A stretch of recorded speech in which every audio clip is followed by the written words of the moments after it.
Hello, everyone. So last week we discussed the law enforcement function of conservation officers. So this week we're going to discuss the other types of activities in which conservation officers participate. So they're kind of unique within the law enforcement community in that they're kind of more this jack of all trades kind of officer as compared to traditional police officers. So traditional police agencies, will have certain officers that do public relations, some that do educational programming. They have different officers that do different things. Conservation officers oftentimes will do all those things within their district. Now, how much and what type, really varies based on their assignment. Some assignments have a much higher demand for non-law enforcement activities than others did. So when I was a conservation officer, I worked in 3 different counties. And each county was unique in the amount and types of activities in which I participated. So my first assignment was almost entirely a law enforcement assignment. Did very, very few programs, very little public relations, a little bit, but not very much. And then the last county that I was in, where I actually spent most of my career, was a pretty even mix of law enforcement and non-law enforcement duties. And then my second assignment was kind of in the middle of those. So before we kind of get started on talking about these diverse different types of activities that conservation officers participate in, let's talk about some more of these kind of theoretical kind of models of law enforcement, starting with Mostrovsky's 4 non-crime models. So Mostrovsky recognized that many of the duties that police officers do or participate in are not really directly related to law enforcement action. They are probably related, but not directly. So he developed these 4 models to try to explain this. So the first is the crime prophylactic model. So this model states that the police intervene in non-crime matters to keep them from becoming criminal matters. Okay, so things like disputes, neighbor feuds, nuisance complaints, things like that. Things that need to be handled before they escalate and turn into something criminal. The second model is the police knowledge model. So this model suggests that by participating in non-crime matters, the police will be exposed to a much broader segment of the population, rather than just those that they would encounter in enforcement situations. So if you're talking about just the number of people that police come into in enforcement situations, it's really a very, very, very small portion of the community in which they work. Okay, so this police knowledge model says, well, if you do these non-crime activities, you'll gain more knowledge of the community at large, the people, places, and routines, all those things that are in the community. And that down the road can then help you with crime prevention and also solving cases. All right, so the third model is the community cooperation model. So that model suggests that by participating in non-crime matters, the police demonstrate to the public that they can help the community as well as solve criminal matters. Okay, so while you're helping people, you also demonstrate that the police care about the community and that they care about the people in it. So this is the model of Mostrovsky's models. This is the one that's most closely related to community policing and garners the most support among police professionals. Then the final model is a social work model. So this model is actually the one that probably has the least support among police professionals. But this model suggests that the police have this role in helping steer people away from a life of crime. Now, how well can the police actually do this? Well, it's debatable, okay? But toward this vein, they still participate in things like police athletic leagues, after-school programming. The DARE program would be an example of this. All right, so those are Mostrovsky's 4 models. And as we kind of go through this, I'll probably reference back a little bit to some of these models. All right, so then Wilson, he proposed these 3 styles of policing that are also relevant to our discussion. So the first is what's considered the watchman style. So this style emphasizes the maintenance of order over the law enforcement function. Okay, so that's more closely related to this order maintenance function of the police, which, as you'll see in a minute, has a lot of relevance to the discussion of non-law enforcement duties. Second is the legalistic style. Now that's the strict law enforcement function. We're not going to talk about that this week. That's related to our discussion from last week. Then the third style is the service style. So this style, the service style, emphasizes both order maintenance as well as law enforcement. But they're less likely to impose formal sanctions on citizens than the legalistic style. Okay, so this style takes community preferences into account, takes into account how they would like the police department to function, what they would like the police to do. So these type of departments, these service-style departments, are more likely to participate in stuff like public relations, educational programming, and kind of overall be more community-oriented. So obviously this style is probably the most closely aligned within community or with community policing. All right, so within these various models and styles, the terms order maintenance and service were used. So these are two police roles / functions that are associated with non-law enforcement activities and commonly associated with community policing. So community policing we discussed at length in the last chapter, but this really may be the most appropriate orientation for conservation officers, because conservation officers, they're often the face their department. They may be the only person that the public in that county comes in contact with. So within their district, they really are whichever department they work for. So therefore, they have to be able to participate in these public relation activities. They have to be able to build relationships, with those within the community. They have to be able to educate. They have to be able to do all those things that community policing says that's important. All right, so let's talk about order maintenance first. So order maintenance is exactly what it sounds like. Okay, the maintaining of order. So if you're talking about traditional law enforcement capacity, things like intervening in a dispute, addressing groups of people that are harassing people in public, things like public drinking, loud parties, right? Those sorts of things. Things that upset order within an area.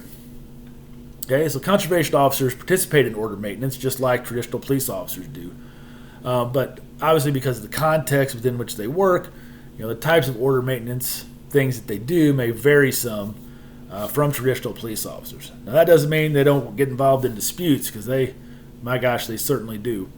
So I'm going to talk about a couple of the examples from the book. There's quite a few of them in there. But one of the really pretty quite common order maintenance situations that conservation officers encounter are disputes about people hunting property lines. I can't tell you how many calls I had during my career about this topic. So essentially what you've got one or both property owners that put their hunting stands or their hunting blinds right near the property line. So then either or both of the neighbors will accuse the other one of hunting the other one's property, trying to disrupt their hunting, any kind of variety of things. So these situations can then become even more contentious if one landowner would harvest an animal that crossed the property line before expiring, which is also another common order maintenance situation. I would get calls about this where someone maybe shot a deer and it ran off a little ways and crossed the property line before it expired. How do we go about getting that? Or that other landowner won't let me have my deer. Those are very common order maintenance type of situations. So when the conservation officer gets on the scene, all they can do is really try to resolve the dispute, because just hunting on the property line, if they haven't entered into the other person's property, that's not illegal, right? There's nothing illegal happening just in that, if that's the general situation. But it has a way of possibly devolving into that. You get up with assaults, property damage, other types of criminal behavior. So order maintenance in this situation would be an example of Nostrovsky's crime prophylactic model. Nuisance, sick, and injured wildlife is another common order maintenance situation. Conservation officers very frequently are called to deal with or manage wildlife that are causing a nuisance, sick wildlife, injured wildlife, because those things are dangerous. Those things are dangerous to the public. And And really, like any type of wildlife could fall into this category. Like it could be any number of things. Thinking back over my career, I had stuff from things the size of sparrows, songbirds that were harassing homeowners. There were distempered raccoons that were wandering down Main Street during the day. Injured wildlife from collisions with vehicles. Beavers that were flooding roadways, snakes in houses, alligator sightings. We could probably talk all day about the various types of nuisance, sick, and injured wildlife situations that I was involved in. But these are important order maintenance activities because they pose a threat to the citizenry, and also by satisfactorily answering and managing these types of calls, officers can demonstrate to the public that they care about their well-being. Right? This is a problem. I know this is dangerous or it's threatening to you. I'm going to take care of it for you. Shows that they care about the well-being of the people, which would be an example then of Ostrovsky's community cooperation model. All right, final order maintenance situation I'm going to talk about are anti-hunting protests. So occasionally, it's not very common, but occasionally an anti-hunting group will stage a protest, which of course is perfectly legal if they do not actively interfere with lawful hunting, because there are laws that say that it's illegal to actively interfere with people that are lawfully hunting. So where and when these protests happen really does vary, but if there's any chance there's going to be anti-hunting protests, or if there are anti-hunting protests, a conservation officer will be there to make sure that the rights of both protesters and hunters are protected. And again, these types of situations have the potential to devolve into criminal activity if they're not effectively managed. I personally was never involved in dealing with an anti-hunting protest, but several of my colleagues that I knew were. All right, so that's order maintenance. All right, so conservation officers also do service activities. So as the face, again, of the department, conservation officers will spend a fair amount of time doing public relations and educational activities. And certain times of the year, they do more of those, right? In the fall, they may do more law enforcement type stuff. In the summertime, they may do more public relations. It just kind of depends on what they have going on at the time. So they're really involved in educating the public on a lot of different conservation-related issues, things such as regulation changes, wildlife and fisheries management. They'll do this like with a lot of times with public meetings. They use a lot of methods, but public meetings is one of them. And those are often to discuss changes in regulations, to get the public's opinion on those, or if it's an area where you have a state-owned property that is managed, by the Conservation Department or Natural Resources Department. They may have a public meeting to discuss the next 10-year management plan that they're wanting to do on that public land. So, and all these used to be in-person meetings. A lot of them are now, virtual and that kind of stuff. But they do have quite a few public meetings. Conservation officers also do public relations / education through the use of the media, the more traditional media. Now the internet has opened up a lot of new ways to interact with the public, but officers still write newspaper articles, conduct radio shows, make television appearances. So when I was an officer, I had a weekly newspaper column that I would write for the local paper, and then discuss all kinds of different conservation-related issues. It really was, kind of seasonal what was going on during that time of year. I'll talk about, a lot of different things. Also had a weekly radio show. Sometimes these were pre-recorded. Sometimes they were done live, but it was, the DJ would ask us questions, or we would have things we wanted to talk about. But it was always amazing, how many times someone would stop me when I was out somewhere and told me that they'd either read my column or they'd heard me on the radio. I also was on television multiple times. Sometimes it was just like a local access cable station, but other times it was, local news channels. All right, so then also with educational programming, There's a lot of different types of educational programming, a lot of different venues in which educational programming occurs. One of the most well-known programs is the Hunter Education Program. Conservation officers participate in teaching that. That Missouri are required for anyone born after 1967 if they want to purchase a firearms hunting license. Almost all of that used to be done in person. I know some of it now is being done online, but conservation officers are still involved with the teaching of hunter education. They'll also do programming for different types of civic clubs, such as Rotary, Lions clubs, garden clubs, or club for hunting and fishing organizations or conservation organizations such like the National Wild Turkey Federation, Ducks Unlimited, those types of organizations.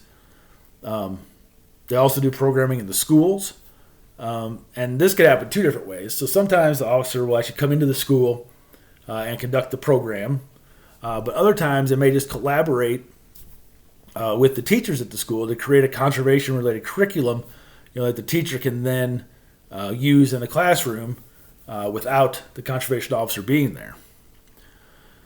They also do other types of activities, programs such as like becoming an outdoor woman, Project Wild, various hunting and fishing clinics.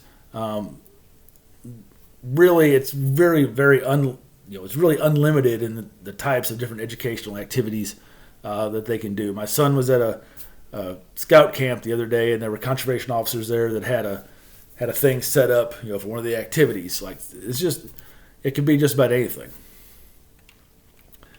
All right, another non-law enforcement activity is landowner visits. So conservation officers will meet with landowners to discuss. Sometimes it's issues related to like damage from wildlife. If you're a farmer, or even just you have a garden, and you have damage from wildlife, or other times they provide recommendations for ways to improve their property for wildlife or their pond for fish. So either helping them with damaged stuff or trying to show them, techniques or discuss with them ways to make their property more wildlife friendly. They also participate in biological surveys. Essentially it's like counting certain numbers of different things. I participated in many of those types of surveys. And one of the reasons they have officers get involved with these is that it helps spread out and gain more knowledge, or more data anyway, than if just a biologist were trying to do it. Because if you have a conservation officer in in every county, each of them can do that survey, and now you have that survey done in every county within the state. They participate in search and rescue operations. It could be by boat, horse, airplane, ATV, foot, four-wheel drive truck. And this is one that happens quite a bit, especially in rural areas where a lot of that type of equipment may not be available from other type of law enforcement departments. All right, hunting accident investigations. Okay, now these are kind of somewhat of a crossover type of activity between this and law enforcement, because they could be either one. So conservation officers are responsible for investigating accidents that occur during hunting. Now everyone thinks right away, the first thing you think of is someone accidentally shooting someone else while hunting. And that accident does happen, but it's not one of the most common. Falls from a tree stand are the most common. Self-inflicted injuries, medical emergencies such as heart attacks, are all examples of fairly common hunting accidents. Oftentimes these are just tragic accidents, but other times they end up not being accidents and are actually crimes, such as assault or murder. And actually, I was about a month out of the academy, and I had to work a hunting accident with another conservation agent from my same county, and that one turned out to be a murder. It started out as a hunting accident, but then turned into a murder before we were done. All right, and the final topic I'm going to discuss is Homeland Security responsibilities. And again, this is kind of another crossover topic between law enforcement and non-law enforcement. So how much and how conservation officers participate in Homeland Security really varies. Most of the participation, it seems, is in the form of patrolling waterways and coastlines. But I really think there's a potential for a much larger role. Conservation officers are kind of uniquely positioned to assist Homeland Security with activities because of how they're placed around the country. They also have a lot of community contacts. They're oftentimes very trusted within these communities. So that could really benefit Homeland Security because they'd be able to disseminate essential information to the community. Plus, they're always knowledgeable about their districts. They know what things are supposed to be where. They would know if something was out of place.